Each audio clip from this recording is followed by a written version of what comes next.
ஒத்த தாமரை அவர் என்ன மைண்ட் செட்ல பண்ணாருன்னு தெரியாது. பார்த்தா ஒரு வைரலா 6 crore வியூஸ்க்கு போயிடுச்சு. மோர் தென் 45 million வியூஸ்க்கு வந்து போயிடுச்சு. அதே மாதிரி அவருடைய பேரண்ட்ஸை வந்து பத்தி நிறைய பேர் வந்து பேசிட்டாங்க. அவருடைய பேரண்ட்ஸை நானும் என்னுடைய பேரண்ட்ஸை தான் நினைக்கிறேன். ஏன்னா அவர் ஆரம்பத்திலேயே என் அக்கான்னு கூப்பிட ஆரம்பிச்சிட்டாரு.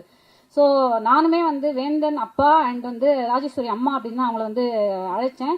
அவங்க பேரண்ட்ஸ் வந்து இவரை எப்படி பாக்குறாங்கன்னு தெரியல. But I think he's a very very lucky son for his parents.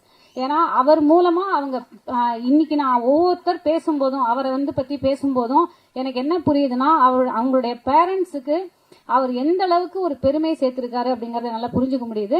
And அவர் வந்து இயக்குனர் அவர்கள் சொன்ன மாதிரி ஒரு 3 டைப் ஆஃப் ப்ரொடியூசர்ஸ் இருக்காங்க. அப்படிங்கும் போது பாலா அவர்கள் இந்த படத்துல not only as a director, நான் முதல்ல அவர் வந்து ஒரு சிறந்த ப்ரொடியூசரா நான் பாராட்டேன்.